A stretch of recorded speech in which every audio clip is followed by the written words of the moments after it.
I'm going to talk about The Blacklist.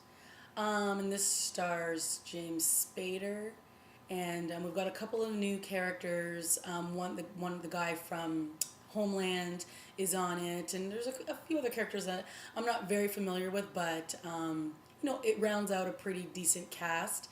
And at this point, I don't know, like I'm enjoying the show. I haven't written it off just yet. I think that there's a certain element of drama that James Spader brings to the show. Obviously, he's like the villain, but you're supposed to care about his relationship with the lead detective or the lead FBI agent who's the profiler.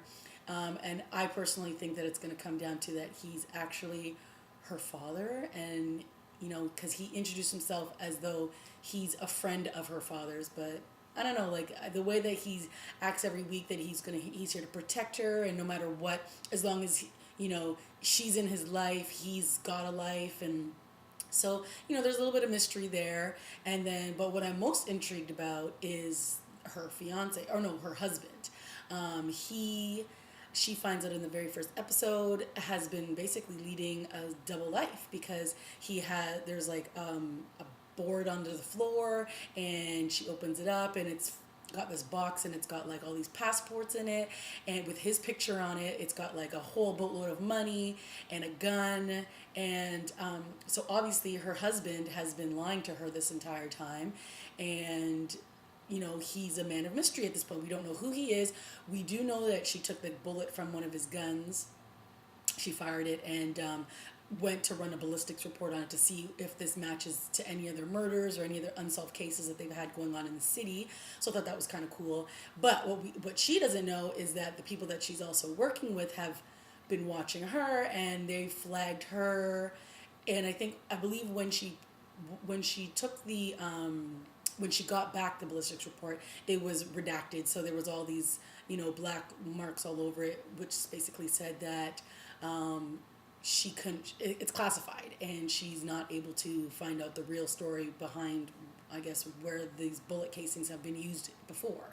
So there's an element there which I'm kind of intrigued with. The show can get a little bit too overly dramatic, just in terms of, we all know that James Spader's character is a villain, but yet they're using him to solve unsolved cases or cases that are about to happen. And the only problem that I have with this is that it makes the FBI seem like dummies, I guess is a better word. Like they just don't really know what's going to happen, and he's the only person who can help them. And like they've never gotten any cases done or solved before he came along. So I'm a little apprehensive about that part of the show, but right now, I'm willing to stick with it. I think it's got some meat on its bones. I'm not really a big fan of the lead girl. I can't remember her name, sorry. I find like she's a little bit cold in her acting, and I find that I'm not really engaged in her. And I just really hope that it's not going to be, every week there's an element where you have to save her, or she's in, she's about to be killed, or she's being held hostage, or like that can get very tiresome. So I hope that that's not what they do with her character. But at this point, I'm gonna hang in there, and I'll see where it takes me. All right.